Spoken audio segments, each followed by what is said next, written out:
Za chwilę na temat,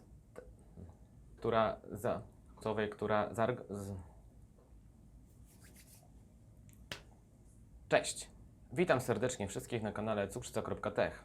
Zapraszam do oglądania.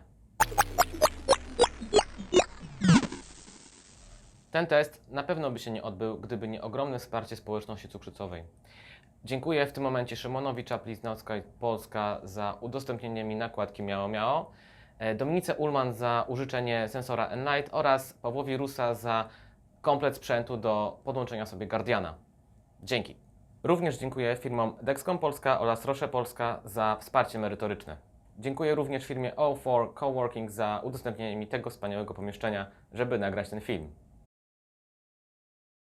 Wszystkie 4 sensory umieściłem sobie mniej więcej w tym samym czasie w rekomendowanych przez producenta miejscach. W ten sposób Eversense miałem przypięty do lewego ramienia, Freestyle Libre do prawego ramienia i na brzuchu Dexcom G5 oraz Medtronic Guardian. Warto tutaj wspomnieć, że system Eversense był montowany nieco wcześniej niż 3 pozostałe sensory. Z racji tego, że jest to chip montowany podskórnie, musiał być specjalnie zamontowany małym zabiegiem chirurgicznym, który odbył się 2 tygodnie przed rozpoczęciem właściwego testu. Możecie zobaczyć mniej więcej, jak to wyglądało teraz.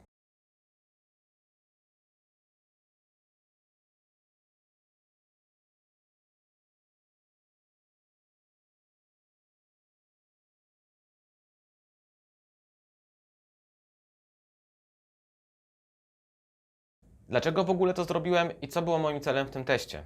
Był to eksperyment, który miał pokazać różnicę jakby w odczycie tego, co dzieje się u nas w ciele z naszym cukrem wobec tego, co widzimy na telefonie, tudzież innych miejscach wyświetlania się poziomu cukru. Również trendy oraz wskazania przy większych wahnięciach cukru, co można zobaczyć na wykresach.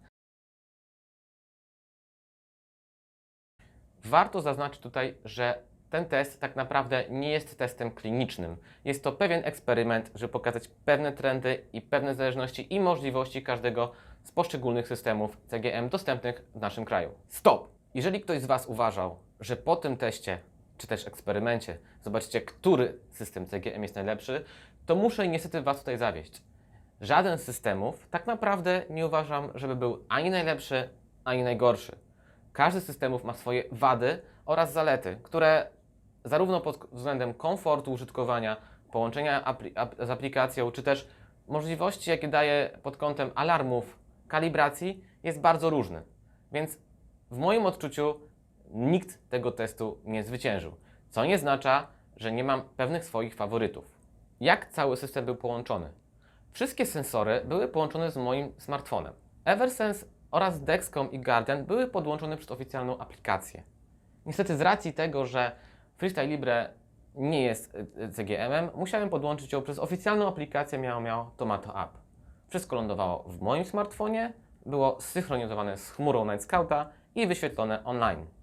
Oprócz tego starałem się mniej więcej co godzinę robić pomiar cukru z glukometru, był to AccuCheck Performa, oraz skanowałem sensor Freestyle Libre czytnikiem Libre z zaktualizowanym oprogramowaniem. 3 sensory były zamontowane dość późnym wieczorem. Pierwsza kalibracja odbyła się mniej więcej w tym samym czasie dla wszystkich 3 sensorów. Jak widać, przez noc system się troszeczkę układał, dlatego są dość skrajne wyniki, jeżeli chodzi o Guardiana, który lekko zaniżał, jak i Libre z Miało, które z kolei lekko zawyżał poziom cukru w stosunku co do reszty wyników. Po porannej kalibracji 27 sierpnia system się bardzo ładnie ułożył i test można było uważać za rozpoczęty. Jak widać na poszczególnych danych, każdy z systemów ma swoje wady i zalety. Nawet w momentach wysokich czy niskich cukrów systemy albo lekko się spóźniały, albo lekko zaniżały, tudzież lekko zawyżały. Nie ma tutaj zasady i tak naprawdę w momencie, kiedy wiemy dobrze, że w skrajnych przypadkach wysokich i niskich cukrów nawet dokładność glukometru nie jest idealna, to uważam, że nie jest to dużym problemem dla żadnego z systemów, że ma pewne opóźnienia, tym bardziej, że dane, które lądowały w chmurze, też mogły mieć troszeczkę opóźnienia, jeżeli chodzi o synchronizację baz danych, synchronizację systemów, tudzież synchronizację aplikacji. Także ta technologia mówi nam tylko jedno: nie ma żadnego systemu, który będzie idealny, jeżeli chodzi o CGM-y, dostępne w naszym kraju, również na świecie, ponieważ nie różni się to zbytnio. Po kilku dniach użytkowania wszystkich systemów dostępnych w Polsce, oczywiście, że mam swoich faworytów. Chciałem tutaj wyróżnić dwa systemy, które jak dla mnie były najbardziej komfortowe do użytkowania, jeżeli chodzi o całość systemu monitorowania glikemii. Jest to Eversense oraz Dexcom. Eversense tutaj drobny minus, jeżeli chodzi o instalację, ponieważ nie możemy tego zrobić sami. Dexcom troszeczkę daje tutaj minus za to, że jednak ten nadajnik mocno odstaje od ciała i w przypadku zamontowania go w innych miejscach niż brzuch jest duże ryzyko oderwania sobie sensora, tudzież uszkodzenia go sobie. Oprócz swoich faworytów, których mam i których używam na co dzień, chciałbym jednak wyróżnić pewne rzeczy. Jeżeli chodzi o dokładność, to tutaj chciałbym wyróżnić jednak Guardiana, który okazywał się bardzo dokładnym systemem. Po pierwszym dniu praktycznie przy każdej kalibracji miałem bardzo podobne albo bardzo zbliżone poziomy cukru do glukometru. Pod kątem dokładności również chciałbym wyróżnić Libre, gdyż po aktualizacji i nowego algorytmu skanowania, jeżeli chodzi o sensor, rzeczywiście te wyniki były bardzo dokładne od pierwszego dnia od założenia. Jeżeli chodzi o komfort użytkowania systemu, to tutaj mocno muszę podkreślić Eversense'a. Jest to bardzo wygodny system, który jest schowany pod skórą. Jak trzeba, to nic nie wystaje, bo można zawsze nadajnik odkleić, wykąpać się, przepłynąć się w basenie i z powrotem go przykleić na ramię. Oprócz tego, przy przychodzeniu obok drzwi, przy uderzeniu w próg, nic Ci się nie oderwie. Faktycznie minusem jest to, że instalacja oraz deinstalacja Eversense'a wymaga drobnego zabiegu chirurgicznego. Na koniec chciałbym Wam wytłumaczyć się z drobnej dziury, jeżeli chodzi o 28 sierpnia i brak pomiarów z glukometru. Był to dzień, kiedy na świat przyszła moja córka, więc w trakcie porodu niestety nie miałem takiej możliwości.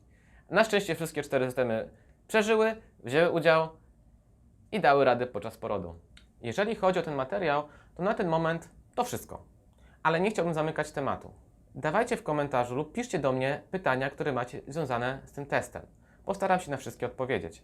Może w postaci filmu, jeżeli nie, to w postaci maila albo wpisu na blogu cukrzyca.tech. Oczywiście zapraszam Was wszystkich serdecznie do czytania serwisu cukrzyca.tech, odwiedzania naszego YouTube'a oraz naszego kanału na Instagramie.